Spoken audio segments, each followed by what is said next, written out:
kota layak anak.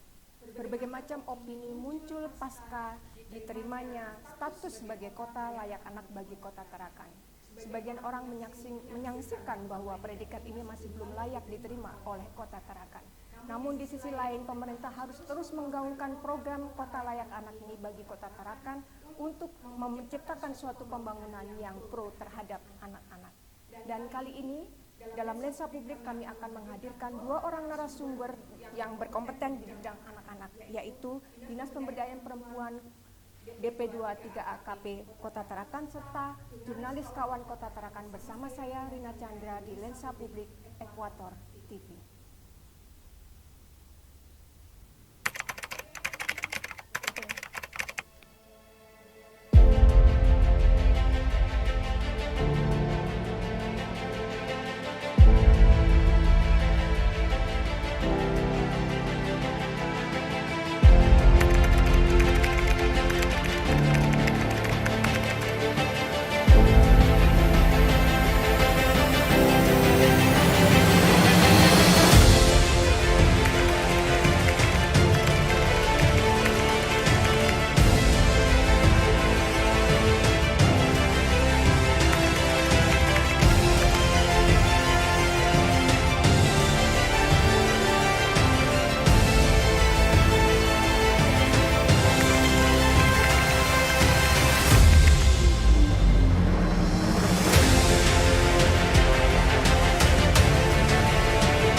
Tarakan Kota Layak Anak.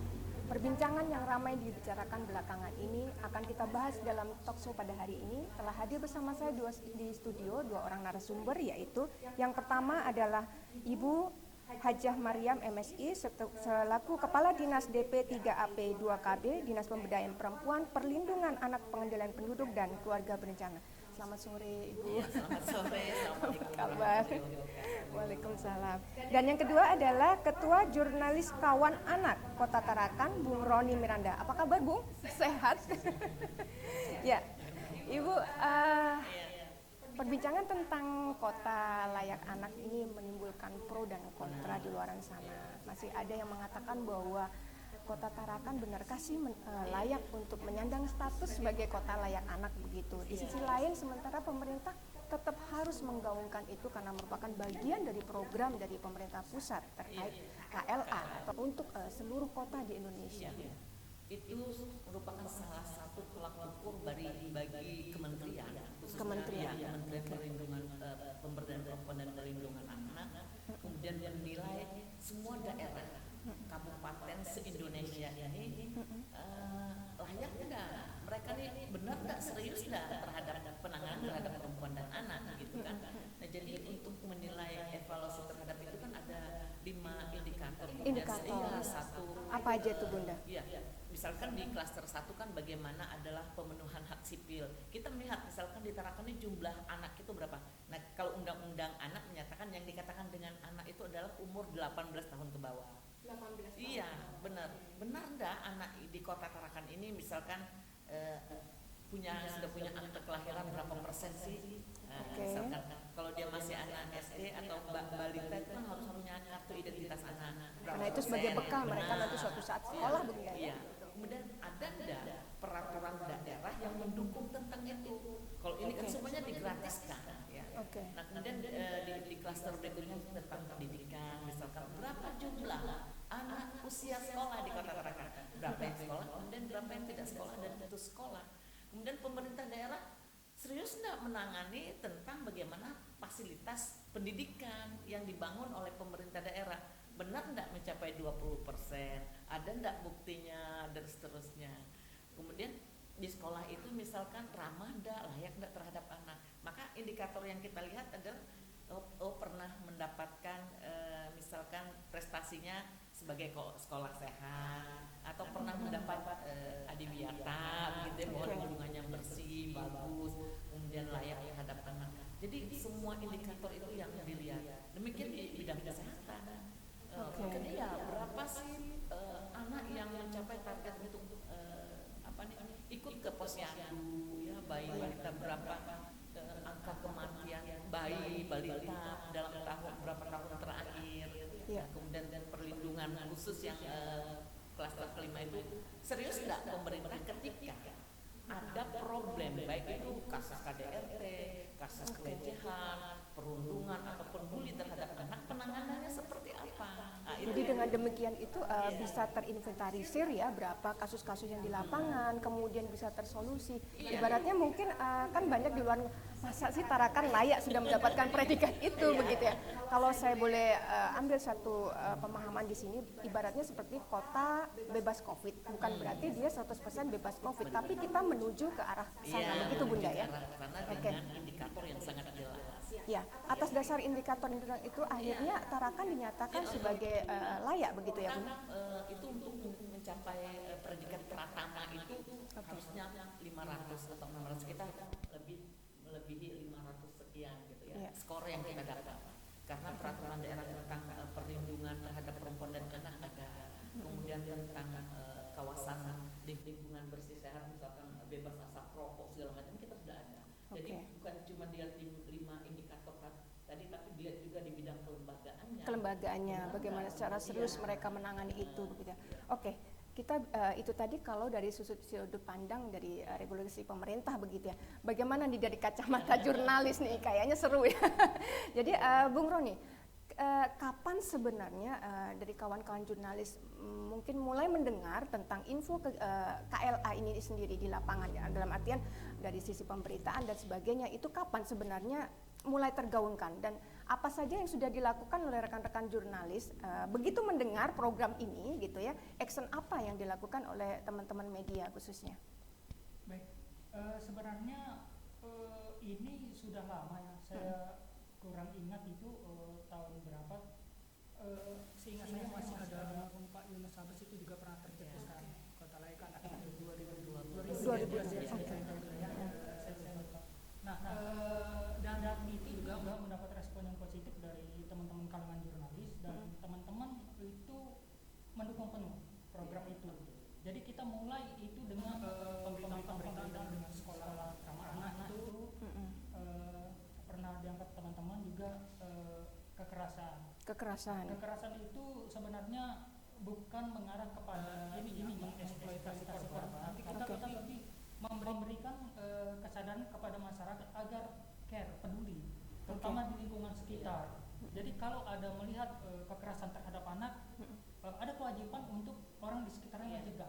Harus tahu gitu ya, bukan berarti suatu aib yang harus ditutupi, karena ini sebagai suatu kewaspadaan buat lingkungan sekitar, siapapun bisa terjadi hal yang serupa, begitu mungkin? Iya, begitu. Tetap kami mengedepankan itu tadi, kode etik jurnalistik, artinya identitas korban tetap kita kaburkan, alamat juga kita kaburkan, keluarganya juga jangan sampai terekspos. Tapi memang kadang-kadang ada kita kalahnya itu di media sosial. Media sosial yang lebih karena media sosial itu kan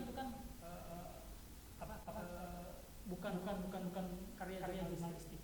Jadi tanpa ada rambu-rambu begitu ya, Bung Roni ya? Iya, kalau di teman-teman jurnalis itu kita aja menjadi seorang jurnalis itu harus melalui uji kompetensi. Dan itu tingkatannya ada muda, madya dan utama. Nah, dalam uji kompetensi itu kita benar-benar diuji apakah kita melakukan peliputan penugasan di lapangan itu sesuai dengan kode etik jurnalistik. Nah, termasuk tadi itu bagaimana ketika mendapati kasus misalnya seperti itu ya, kekerasan terhadap anak, korban pelecehan terhadap anak, itu juga bagian dari uji kompetensi itu. Makanya teman-teman yang jurnalis itu sangat berhati-hati untuk menulis. Bahkan kalau kita pun harus izin dengan keluarga. Kalau keluarga tidak berkenan, kita mundur. Tapi kalau berkenan, tidak boleh ditayangkan atau dimuat begitu ya, dengan berkenan, kita muat tapi dengan rambu-rambu tadi. Dengan tujuan itu tadi, dengan tujuan bahwa ini ada loh peristiwa ini, bagaimana peran serta masyarakat, harus ada upaya-upaya pencegahan, tidak cukup hanya di pemerintah, tapi pihak-pihak lain, terutama yang dekat dengan lokasi-lokasi kejadian, itu yang kita mau eksplor. Masalahnya masyarakat sangat menyukai segala sesuatu yang berbau viral begitu ya, yang mungkin tanpa blur, bahkan mungkin mengekspos identitas secara vulgar daripada si korban begitu Bunda ya, anggaplah seperti itu. Nah, kira-kira apa langkah-langkah dari teman-teman jurnalis atau mungkin dari pihak pemerintah Bunda dalam hal ini? Apakah ada semacam teguran atau bagaimana untuk tidak terlalu mengekspos itu atau bagaimana Bunda? Iya, selama ini memang belajar dari pengalaman yang sering kita temui, misalkan masyarakat umum ya, tiba-tiba mengunjungi si korban, kemudian tiba-tiba dengan memviralkan ini korban KDRT, iya, ini korban pelecehan seksual, tanpa diblur, kemudian dengan belak-belakan bahwa ini adalah korban, ini pelecehan. Memang di tengah masyarakat kita yang sering kali banyak seperti itu. Jadi ya kadang-kadang kita mohon maaf, kadang-kadang kita ada tempat untuk mengetahui setelah itu viral. Baru misalkan ada perkelahian antar anak. Misalkan itu, akhirnya sudah viral kemana-mana, bullying yang terhadap anak ketika disupport. Sebenarnya hal seperti itu memang seharusnya tidak boleh terjadi. Iya. Bukan berarti menutupi, tapi ada rambu-rambu yang mungkin harus diperhatikan di situ ya. Bagaimana pendapat Bung Roni nih tentang hal ini? Teman-teman mungkin yang di luaran yang berstatus mungkin bukan non media begitu ya, mengekspos itu secara besar-besaran, apa tindakan mungkin sebagai salah seorang jurnalis kawan nih ya, kira-kira strategi apa untuk membendung semua hal-hal itu yang mungkin tidak pro terhadap kondisi anak? Kalau kami ini konsentrasinya bagaimana memberikan edukasi. Nah, edukasi itu yang kita coba programkan dengan teman-teman di Jurkawan itu, kita kampanye melalui flyer, baleho, dan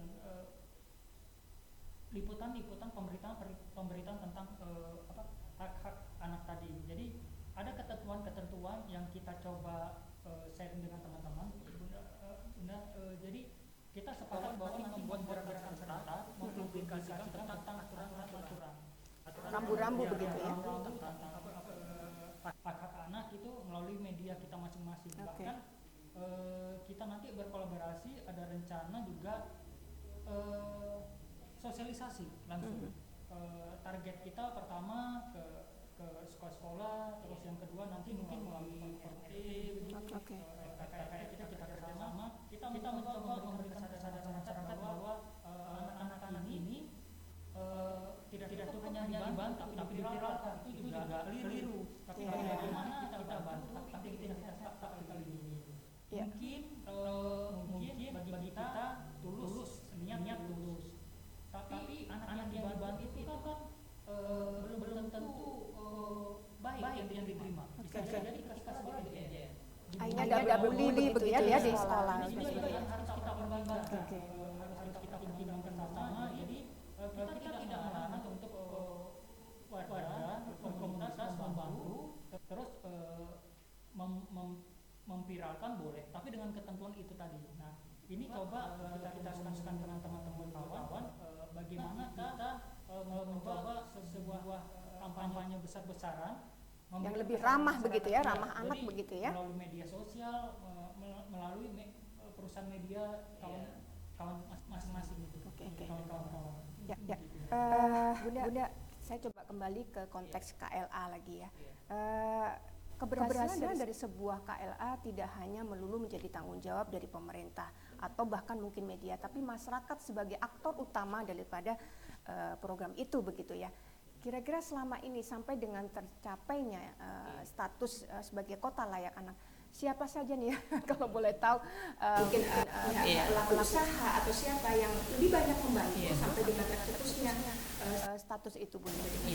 Jadi kalau kita lari lagi ke indikator, memang ketika dilakukan penilaian itu adalah pertama keterlibatan anak itu sendiri.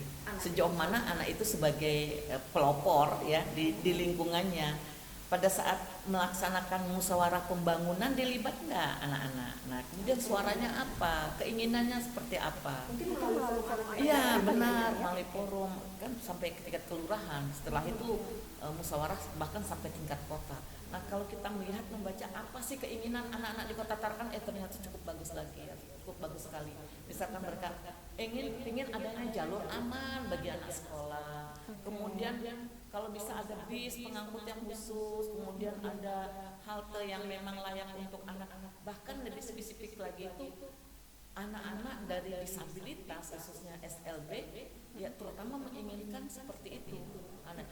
Namun pemerintah kota kan tidak bisa kerja sendiri. Memang kita menginginkan adanya pihak ketiga, orang-orang lain di samping Bilkawan ada istilahnya APSAI, Asosiasi Perusahaan Sahabat Anak.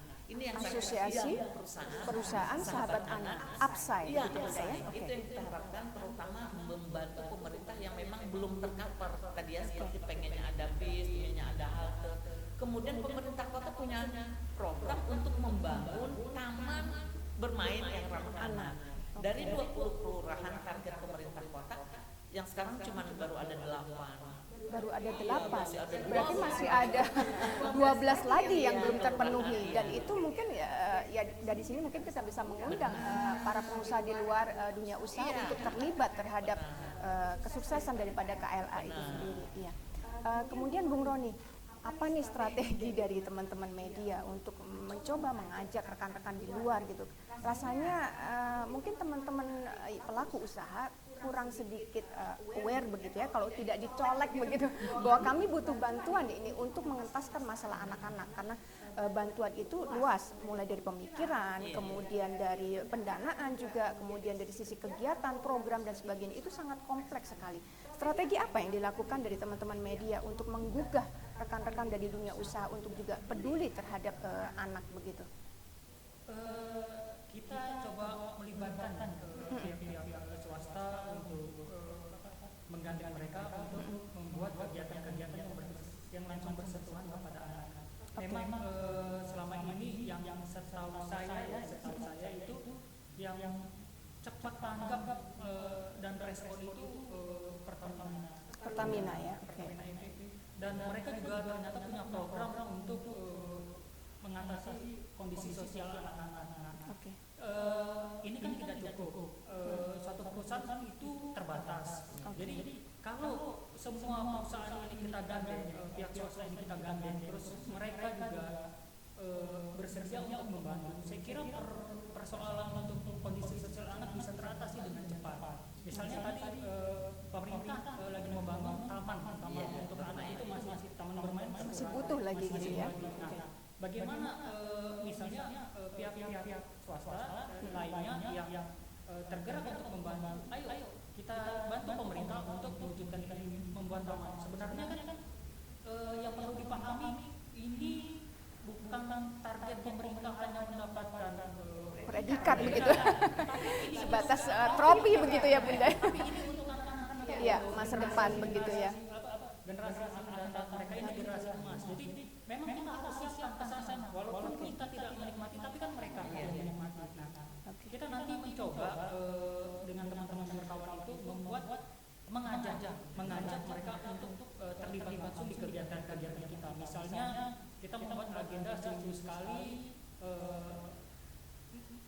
edukasi ke sekolah, atau kita langsung mendatangi anak-anak yang mengalami kesulitan ekonomi karena putus tidak sekolah status sosial gitu ya.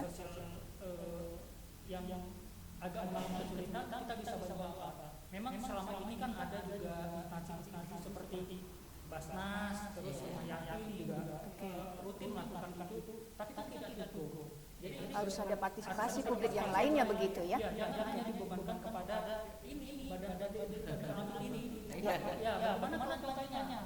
Mereka butuh apa? Itu yang Bicara soal kelanjutannya, kita tahan dulu. Ya pemirsa jangan kemana-mana, kita akan kembali setelah jeda pariwara berikut ini, tetap di Lensa Publik Ekuator TV.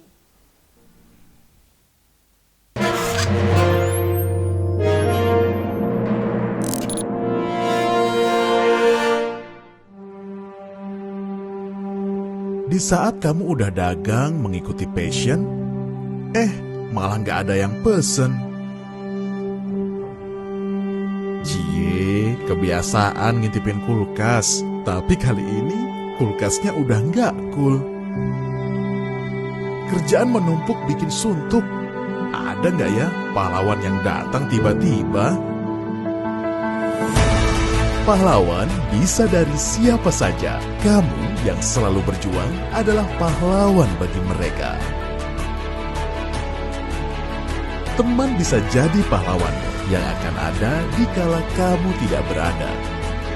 Dan pahlawan juga bisa ada di mana saja dikala kamu membutuhkannya. Selamat Hari Pahlawan untuk kamu, semua pahlawanku.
Kasus suspek yang dipantau saat ini sebanyak 187 orang dan terdapat 7 pasien positif dan 4 pasien dinyatakan sembuh.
peran para ibu dalam hal ini sudah semakin cerdas begitu ya, tetapi kasus-kasus seperti itu semakin tinggi angkanya.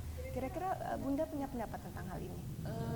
Pertama memang adalah kurangnya kontrol barangkali ya. Kontrol. Ya, kurangnya kontrol dari pihak keluarga ya. itu bisa ya siapa saja yang ada di dalam Ibu rumah. terutama ya. Ibu terutama kontrol ketika anaknya keluar pada jam berapa, kemudian harus dibatasi lah ya.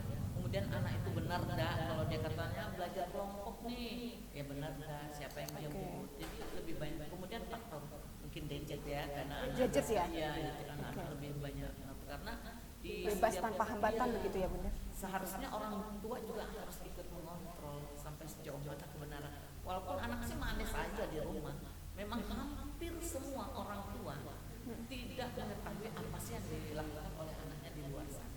Ketika di dalam rumah dia dengan sangat manis. Padahal di luar terjadi hal-hal yang mungkin mengerikan yang tanpa sepengetahuan orang tua begitu ya. Iya, itu yang banyak terjadi pengalaman yang selama ini yang kita tangani. Ada pepatah mengatakan bahwa bila kita ingin merusak suatu negara, rusaklah perempuan dan anak-anaknya. Nah ini strategi apa yang mungkin diterapkan oleh Dinas DP 23KB dalam konteks mengayomi anak-anak dan perempuan supaya terminimalisir begitu angka-angka itu, apa Bunda? Pertama memang kita adalah mengajak semua elemen masyarakat. Mengajak, misalkan kita kan punya namanya tim penggerak PKK yang punya kader sampai ke kabupaten PKK bahkan sampai ke kelompok desa wisma. Itu penting ya. Kita ajak bagaimana sih yang dikatakan dengan pola asuh terhadap anak. Jadi makanya ya keluarga yang paling terkecil tadi ya di dalam rumah tangga. Seperti apa misalkan kader-kader PKK ini bisa mengedukasi masing-masing keluarga yang punya anak remaja, begini loh caranya. Kemudian yang punya anak balita, begini cara pola asuhnya. Jadi itu konsepnya sudah sangat jelas. Bahkan ada dengan anak remaja Islam ada 1001 kali untuk cara berbicara dengan anak. Kadang-kadang anak itu sekali kita bicara kadang sulit mereka untuk mereka dengar, tapi dia akan lebih tertarik ketika saat teman sebayanya yang orang lain yang berbicara begitu ya Bunda. Dia akan lebih banyak percaya ketimbang orang di rumah. Nah ini yang banyak terjadi. Akhirnya dia lebih dekat ke orang ketimbang orang di dalam rumah. Lebih nyaman curhat dengan temannya daripada ibunda sendiri begitu ya. Oleh karena itu ya memang kita sebagai orang tua di dalam rumah tangga itu harus paham tentang itu pola asuh apa yang harus. Mungkin itu yang terjadi di kasus Sarkim gitu ya. Benar. Jadi si mohon maaf R kata Ananda R yang duduk di sekolah SMA tadi, dia begitu nyamannya curhat dengan seseorang yang belum tentu ya istilahnya berniat baik dengan dia. Nah karena berawalnya dari curhat perkenalan yang akhirnya intent pertemuannya akhirnya ya terjadilah pelecehan itu. Oke. Ya, saya beralih ke Bung Roni ini. Bagaimana untuk konteks, mungkin Anda juga mendengar kasus SR gitu ya, pemberitaan di media begitu lumayan viral begitu ya. Apakah memang ini etikanya harus kita bungkam begitu informasi ini supaya tidak menimbulkan satu aib yang berlebihan buat keluarga maupun yang bersangkutan? Ataukah memang sewajarnya kita memang harus menceritakan ini kepada masyarakat supaya menjadi kewaspadaan publik begitu bagi para ibu-ibu di luar sana bahwa putra-putri kalian dalam keadaan terancam begitu sebenarnya, walaupun terlihat seperti yang Bunda katakan di rumah baik-baik saja begitu ya Bunda. Ya, gimana Bung Roni, tanggapan Bung Roni?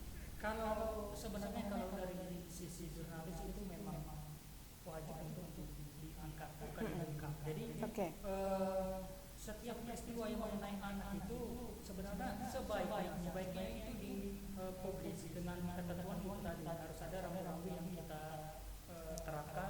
Ada adabnya begitu ya? Ada etikanya untuk mengaburkan identitas dan alamat. Sebenarnya tujuannya kita memberitahukan kepada masyarakat, kepada orang tua terutama bahwa ada loh kejadian ini. Nah dengan ada kejadian ini, dengan kita informasikan ke seluas-luasnya ke publik itu tercipta semacam kewaspadaan orang tua. Mulai orang tua mulai berbenah, mulai memperhatikan anaknya, mulai mengawasi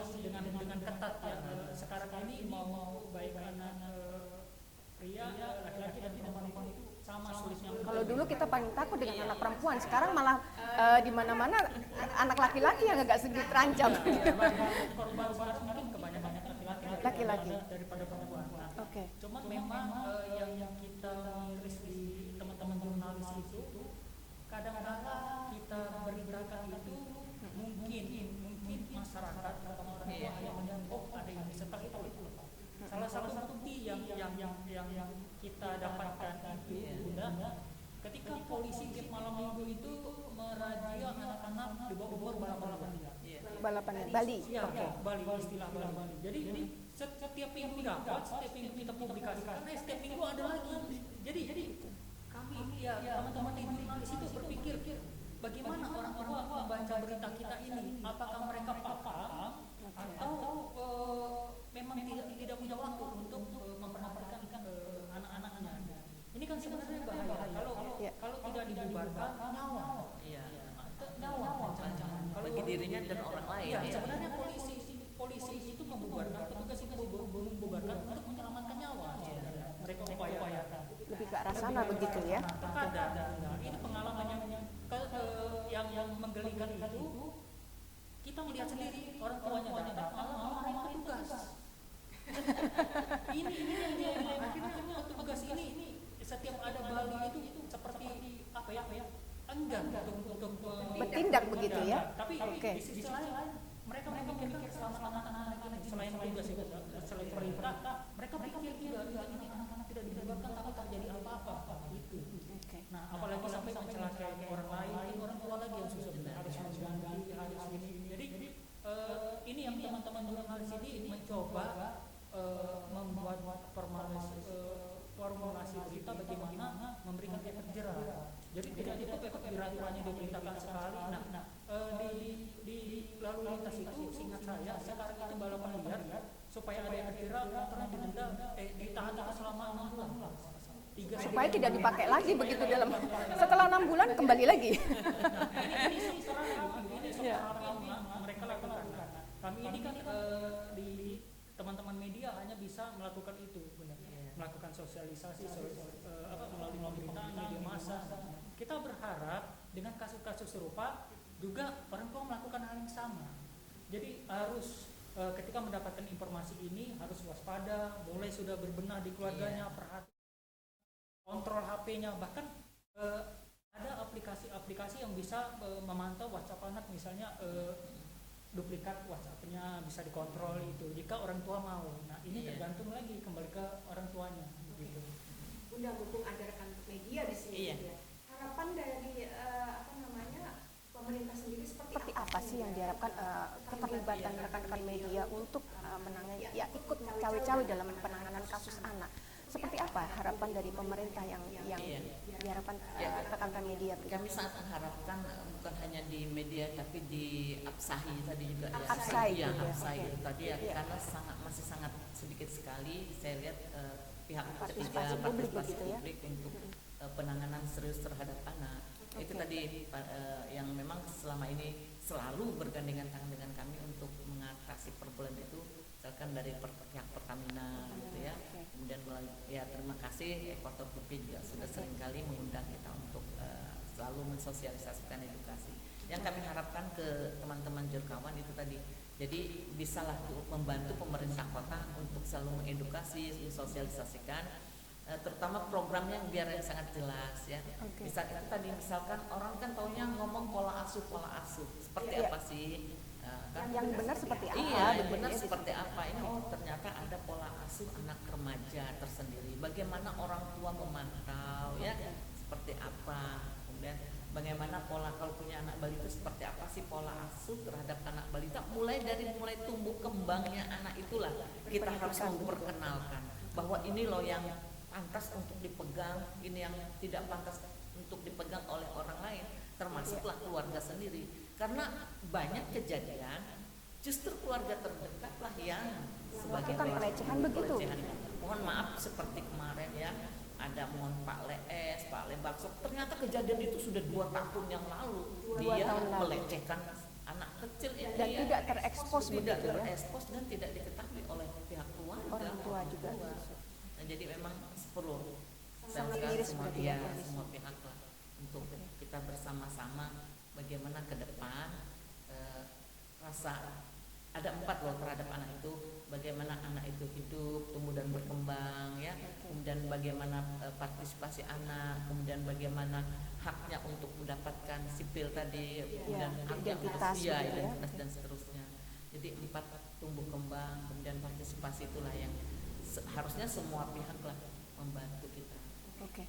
Berarti sebenarnya capaian untuk menuju benar-benar real kota Tarakan sebagai kota layak anak gitu ya, itu sebenarnya masih jauh dari capaian begitu. Masih harus ada 3 lagi. Harus ada 3 lagi. Iya,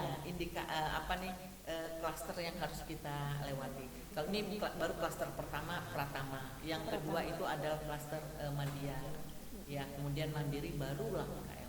Jadi bukan berarti bahwa predikat itu sudah diraih, berarti kita sudah selesai dengan tugas kita. Ini perjalanan masih panjang.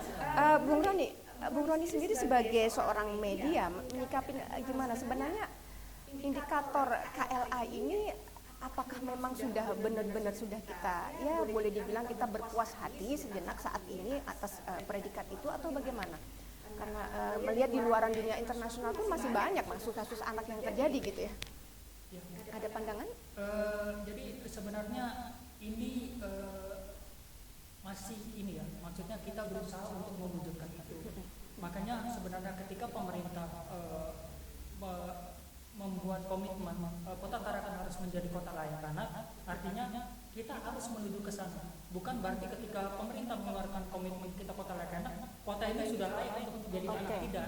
Jadi memang proses itu berproses. Artinya pemerintah menetapkan itu Tarakan harus menjadi kota layak anak. Kita semua harus mempersiapkan diri menuju ke sana. Karena itu tidak akan terwujud kalau pemerintah tidak mengeluarkan komitmen itu. Canangkan program itu begitu ya, KLA itu sendiri. Jadi kadang-kadang memang ada perdebatan di kawan-kawan mungkin di luar media yang mengatakan bahwa Tarakan ini layak menjadi kota layak. Kota layak anak ini serius kan? Ya. Kalau pemerintah mencanangkan itu artinya serius. Nah, ini tidak bisa pemerintah sendiri, harus dibantu semua pihak. Bukan hanya pemerintah, tapi bagaimana pihak swasta, pihak media, dan masyarakat. Nah, jadi sebenarnya sampai sekarang ini kan belum ada acuan sebuah negara pun yang bersih dari, yang benar-benar bersih dari kejahatan. Di Eropa misalnya, di negara Eropa itu yang menjunjung hak tinggi hak asasi manusia, yang selalu mengedepankan hak asasi manusia, pembunuhan anak terbanyak. Misalnya penembakan di sekolah, berapa banyak yang terkorban di luar negeri. Sedang mereka penjara, saking banyaknya anak yang terlibat geng, narkoba, bersenjata api, akhirnya dibuatlah penjara anak. Kita kan tidak sampai ke sana. Artinya kita ini sudah ibaratnya agak ini ya, agak lumayan gitu. Artinya sebelum tidak separah di dunia luar begitu ya. Separah negara luar, artinya sebelum itu terjadi pemerintah sudah mengambil langkah cepat. Iya. Harus kita mencetuskan program itu. Jadi sebenarnya pandangan pemerintah itu sudah jauh ke depan. Bagaimana itu tidak terjadi? Ayo kita tetapkan, masing-masing daerah harus menjadi kota layak anak. Nah, yang kedua, ini kan perbuatan oknum. Oknum ini bisa dimanapun berada. Tidak ada satu daerah itu yang bersih dari oknum, tidak ada. Ini manusianya. Jadi bukan artinya pemerintah yang lalai karena terjadi kasus itu, tidak. Tapi itulah saya bilang kita teman-teman di media itu bagaimana menggerakkan masyarakat ikut berpartisipasi pengawasan itu tadi. Jadi kalau lihat ada yang sedikit ini didekatin, kalau bisa dicegah karena itu kewajiban bersama. Oke. Bicara soal kewajiban bersama, ya kita tahan dulu. Ya pemirsa, kita akan kembali lagi melanjutkan perbincangan kita yang mungkin sudah mulai menghangat ini. Setelah jeda pariwara yang berikut ini, tetap di Lensa Publik Ekuator TV.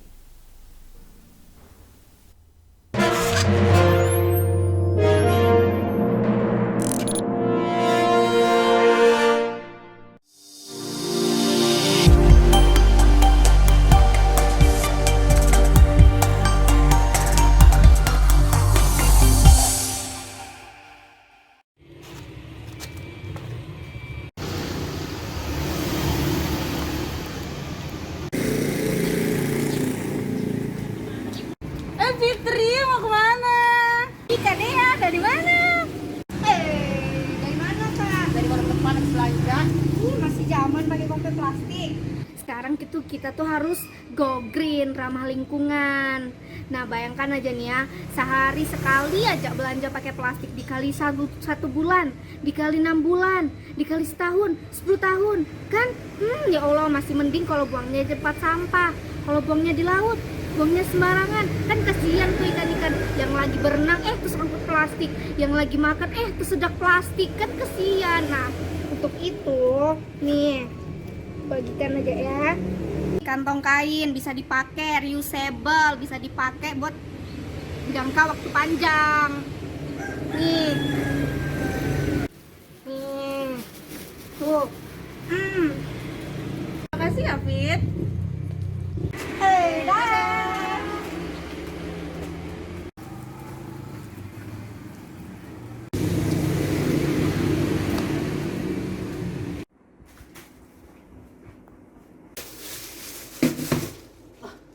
Apa ini?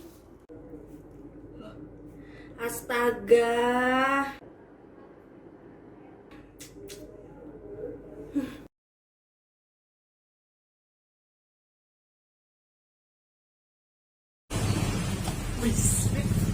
Siapa nih? Keluar lah. Keluar aja.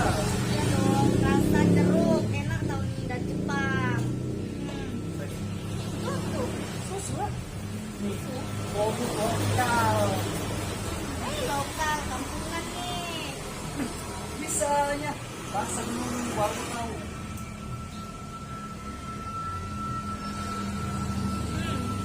Gimana, enak kan? Enak. Iyalah, produk lokal. Ya enak sih, Gratis. gratis. Jadi dari awal produksi sampai ke tangan kita diolah oleh bangsa kita sendiri.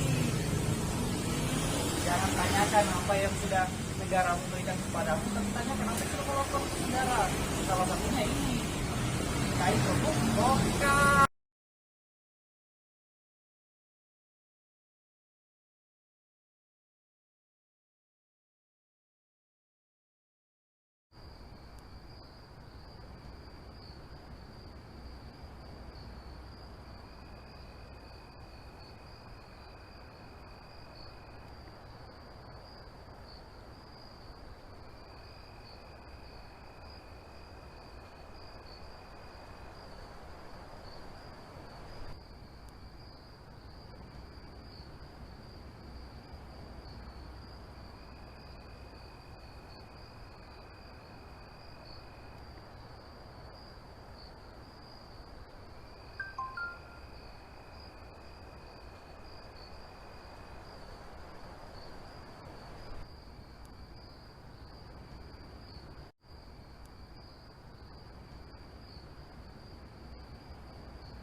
Anda tetap setia menyaksikan Ekuator TV dalam program Lensa Publik.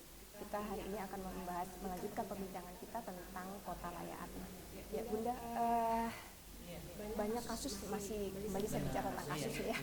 Contoh misalnya maraknya anak-anak jalanan, dalam artian mereka masih banyak anak kecil-kecil yang berjualan begitu ya Bunda ya.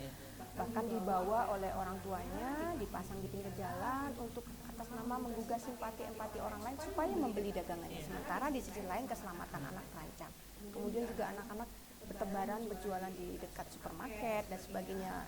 Mungkin mereka tidak sekolah atau bagaimana, saya kurang jelas. Yang jelas semakin jumlahnya semakin banyak kian hari.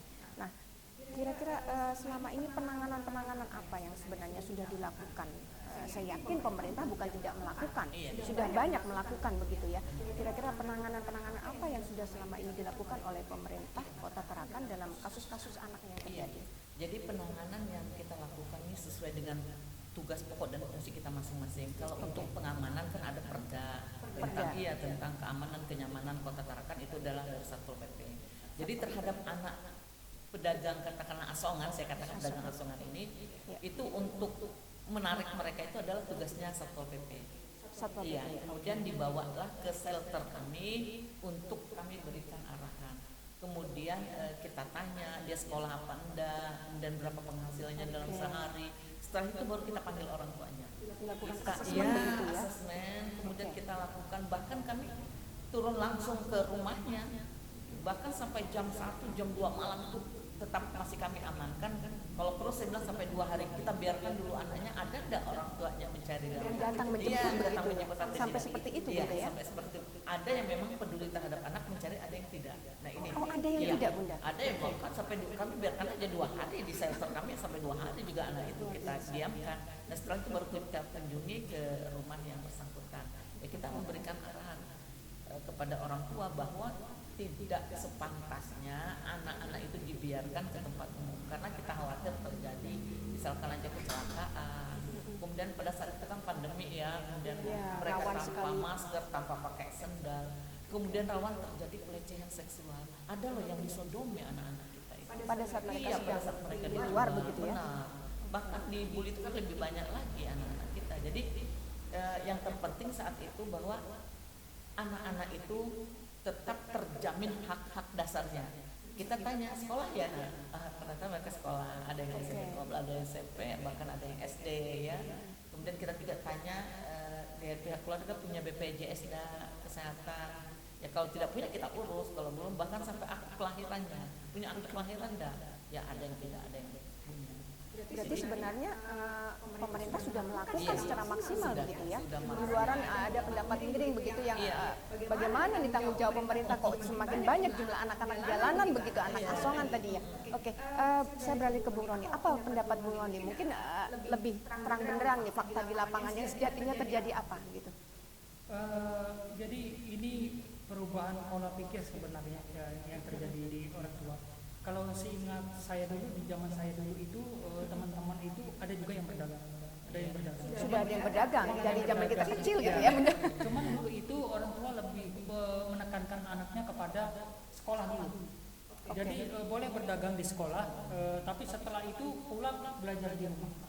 Jadi ada batasan-batasan yang dibuat oleh orang tua agar anaknya itu berhasil di bidang pendidikan. Nah, kalau yang kita temuin sekarang ini sepertinya kebalikannya. Jadi anak-anak ini disuruh membantu mencari penghasilan sampai larut malam. Nah, kadang-kadang teman-teman jurnalis ini juga menemukan, Bunda. Jadi kalau ada, kita panggil, kita ajak bicara, kita coba ajak bicara, tanya alamatnya di mana, sekolahnya di mana. Kadang-kadang anak-anak ini takut, tidak memberikan informasi yang benar. Ketika kita cek tidak ada. Nah, kadang-kadang kalau kita panggil makan nggak mau, maunya dikasih uang. Kita tanya kenapa? Ternyata dimarahin kalau tidak bawa uang ke rumah. Nah, ini yang menjadi PR kita bersama ya. Kita juga mencoba melacak anak-anak ini, tapi yaitu tadi mereka memberikan informasi palsu. Namanya juga tidak benar, akhirnya kita cek ke ketua RT-nya tidak ada. Terus anak-anak itu begitu kita ajak ngobrol hilang, melarikan diri dari kita. Nah, ini yang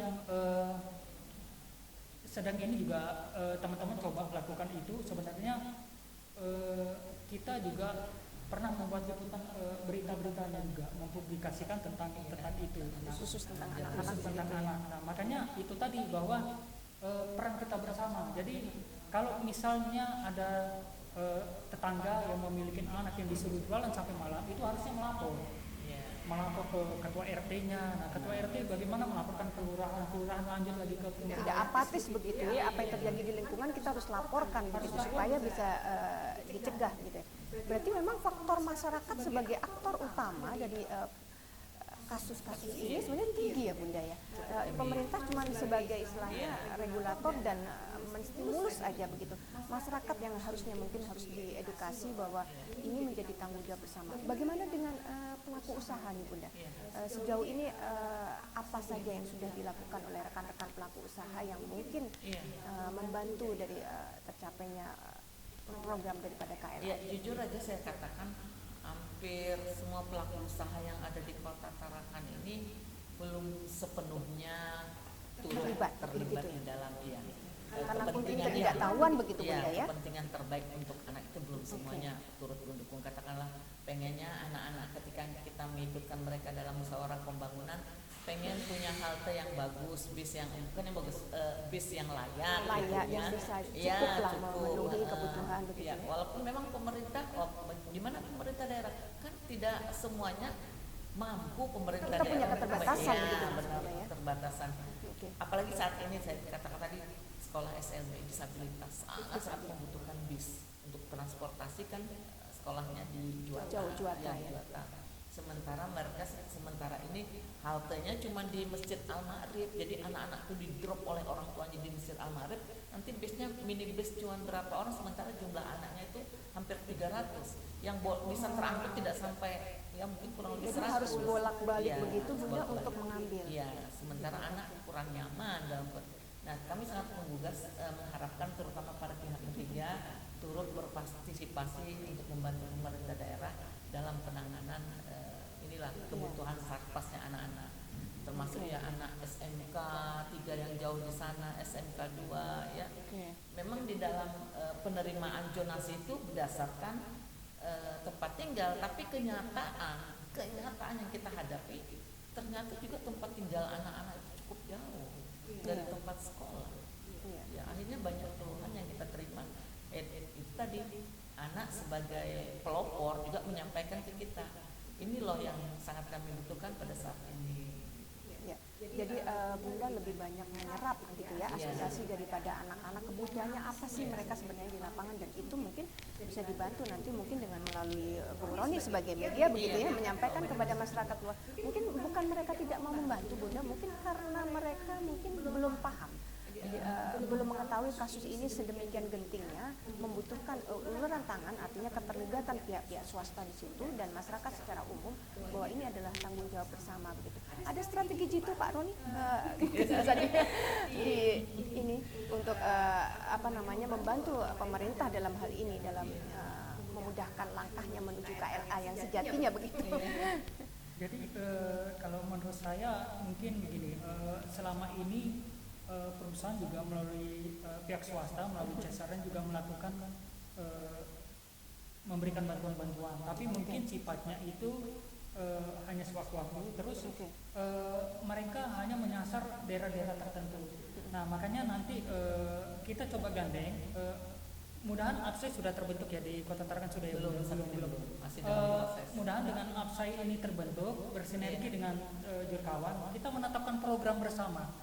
Jadi ada satu fokus ke satu lingkungan dulu, ketika permasalahan itu selesai pindah ke tempat yang lain. Nah, dilakukan secara bertahap. Jadi mungkin seperti kemarin bantuan stunting ya di daerah Tanjung Pasir itu kan dilakukan juga oleh pihak swasta melalui kelurahan juga ada. Nah, selama ini kan dilakukan sendiri-sendiri dan tidak terkoordinir. Nah, kalau di APSAI dilakukan dengan terkoordinir dan berdasarkan program yang disusun, tuntaskan masalah ini. Kita bisa tuntaskan bersama. Nah, makanya dari sini kita juga teman-teman Jurkawan mengajak pihak swasta, ayo bergabung di APSAI, berkolaborasi dengan FAD, pemerintah dan juga kawan, kita tuntaskan ini masalah bersama. Jadi ini nantinya untuk kepentingan kita juga, bukan siapa-siapa, untuk kepentingan bangsa kita. begitu ya, termasuk anak-anak kita sendiri. Ini yang harus kita pikirkan. Ya. Bunda, sejauh ini ada nggak kasus anak-anak yang sudah mengarah ke arah kriminal begitu ya? Setahu saya kalau kasus anak yang mungkin cenderung ke arah kriminal diselesaikan di ruang persidangan. Tapi untuk kasus di Tarakan sendiri gimana kondisi realnya selama ini? Kalau kriminalitas terhadap anak sih memang tidak ada. Alhamdulillah tidak terjadi gitu ya. Tidak ada. Ya. Lebihnya terjadi paling istilahnya perkelahian antar pelajar seperti itu. Kalau sampai terjadi pembunuhan atau perkelahian apa tidak pernah, alhamdulillah tidak pernah terjadi. Ya. Tapi setidaknya itu menjadi kewaspadaan begitu buat kita semua. Seperti saya jadi tiba-tiba teringat nih kasus LGBT nih, Bunda. Kita semua tidak menyangka gitu ya, tidak sangka-sangka bahwa ternyata kota sekecil ini ada begitu kasus LGBT yang bahkan mungkin angkanya sudah menembus 50 orang kalau nggak salah data terakhir begitu. Nah, apa yang sudah dilakukan oleh DP23 AKP dalam hal ini menangani kasus itu begitu? Iya. Pertama LGBT yang kami tangani itu pada awal tahun ya, ketika seorang ibu melaporkan anaknya, mohon maaf istilahnya disodomi oleh sesama teman yang ketika itu usia mereka di bawah 10 tahun semua. Di bawah 10 tahun? Iya, 7 tahun, 8 tahun. Jadi yang satunya memainkan dengan yang satu, jadi mereka saling bergantian. Awalnya sepak. Itu terjadi di Tarakan. Iya. Okay. Nah, termasuk yang baru-baru ini, jadi seperti apa kita tangani? Kita kan ada MOU ya dengan MOU dengan HIMSI, Himpunan Psikologi. Jadi menurut teman-teman psikologi memang anak-anak seperti ini harus kita hilangkan rasa maunya untuk istilahnya ya berhubungan seks lagi, bagaimana cara mereka menghindari, ya harus melakukan terapi terhadap anak-anak itu. Luar biasa sekali, usia 10 tahun sudah terjadi seperti itu. Nah, ini berarti fenomena apa nih? Apa karena gadget Bunda atau bagaimana? Kalau saya bukan karena anak-anak itu belum begitu paham tentang IT, belum paham tentang HP. Lebih mungkin mohon maaf komunitas ini ya. Pengen agar mereka lebih ada lagi, ada di mana, ada di sini. Ya, sama yang kita yang terjadi di Tanjung Pasir kemarin ya. Mereka lebih rasa aman di sana, merasa di sana tuh mungkin lebih terlindungi apa. Jadi akhirnya anak-anak di sana yang berkembanglah di sana komunitas itu. Kan ini sesama anak-anak mohon maaf seolah-olah diadu, kamu ini sama ini, kamu sama ini. Lebih arahnya ke sana, mereka tuh lagi agar komunitasnya lebih banyak. Saya lihat dari situ. Iya. Oke, Bung Roni soal LGBT ini juga ya. Mungkin Bung Roni lebih terang benderang nih melihat fakta di lapangan. Apa sebenarnya yang terjadi supaya masyarakat tahu bahwa kita sudah dalam status agak waspada nih ya, karena itu sudah masuk di Kota Tarakan. Yang sejatinya terjadi di wilayah Tanjung Pasir apa Pak Roni waktu itu? Jadi begini, sebenarnya LGBT ini kan juga sudah lama ada ya benar. Cuman tidak semasif seperti sekarang. Kalau dulu masih sembunyi-sembunyi. Iya, masih tidak terang-terangan begitu ya. Kalau eksis hanya di lingkungannya dan tertutup dan tidak ada upaya untuk mempengaruhi. Tidak ada. Dan dulu itu benar-benar menghormati kita yang ibaratnya tidak mengganggu kita. Nah, kalau yang di Tanjung Pasir itu memang agak mengejutkan ya, karena itu laporan dari warga sendiri bahwa anak mereka, pasangan mereka ikut-ikut gitu ke komunitas itu ya. Itu cukup mengejutkan, dari teman-teman media juga cukup mengejutkan. Kita tidak kaget, tidak menyangka semasif itu, karena dari dulunya ada, dan teman-teman media juga ada yang berkawan dengan mereka ya, pernah membuat liputan tentang mereka juga, mengupas kehidupan mereka juga. Mereka yang dulu itu sangat menghargai dan tidak mempengaruhi. Kalau misalnya di lingkungan itu hanya mereka, ya cukup mereka, tidak seperti sekarang. Nah, kita tidak paham ya kenapa di Tanjung Pasir itu yang seperti diberitakan teman-teman media kemarin itu berkembang seperti itu, berdasarkan ini pun berdasarkan dari laporan masyarakat ya, kita belum juga ini kan. Nah, cuman memang harus diwaspadai. Ada kemungkinan misalnya jenuh dengan lingkungan itu saja, akhirnya keluar, atau faktornya banyak. Makanya memang perlunya kerjasama dengan psikologis itu, IMSI ya. IMSI itu lebih agar lebih tahu persoalan yang mereka hadapi. Nah, kebanyakan memang pasangan itu juga kan, setahu saya yang pernah dulu sempat memasuki komunitas mereka untuk melakukan masuk itu dalam arti investigasi terus melakukan wawancara, persahabatan, pertemanan, rata-rata yaitu sakit hati, trauma, kecewa, yang akhirnya mereka menemukan teman sefrekuensi begitu ya, Bung Roni. Ya, begitu. Akhirnya asik, ya terciptalah sebuah hubungan antar mereka aja. Tapi ya itu tadi, tidak mengganggu. Bahkan dulu itu ada tersebar di beberapa titik di tengah pemukiman masyarakat, dan masyarakat tidak terganggu gitu. Itu dulu. Nah, kalau yang sekarang ya sudah mulai menimbulkan keresahan gitu ya bagi masyarakat. Ya itu harus diambil tindakan. Nah, menurut saya itu aja.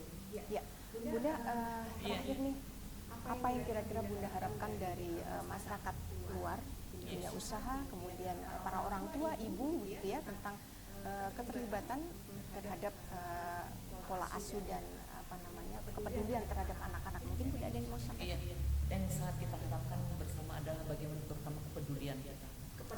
Kepedulian siapapun anak yang ketika katakanlah yang kecil saja ya, dengan bahasa yang tidak sopan, misalkan biasa anak-anak anjing, temannya lewat sini anjing. Nah, cobalah kita untuk menegur, sekalipun itu bukan anak kita, bukan keluarga kita, bukan siapa-siapa kita. Kepedulian itulah untuk menegur dari hal sederhana begitu ya. Hal-hal yang kecil-kecil sederhana itu yang sangat kami harapkan. Oke. Untuk rekan-rekan di dunia usaha, Bunda mungkin di ada yang dunia mau usaha yang mohon lah ya untuk kita sama-sama bagaimana kepedulian kita terhadap kebutuhan spesifik kepada anak kita, baik itu terutama rasa aman, rasa nyaman, baik itu di sekolah, kemudian di tempat-tempat umum ya, fasilitas umum seperti ada di sekolah yang dibutuhkan oleh anak kita, tempat yang jalur aman bagi anak sekolah itu sangat dibutuhkan. Itu tadi kalau memang pemerintah daerah ada dishub, ada ini, tapi kan keterbatasan itu sangat terbatas sekali yang ada di pemerintah kota. Nah, mengharapkannya dari pihak ketiga lah. Mudah-mudahan dalam waktu dekat bisa terbentuk APSAI, ya, Asosiasi Perusahaan Sahabat Anak, yang dalam waktu secepatnya akan kita bentuk dan mengundang Bapak Ibu pelaku usaha. Oke, terima kasih.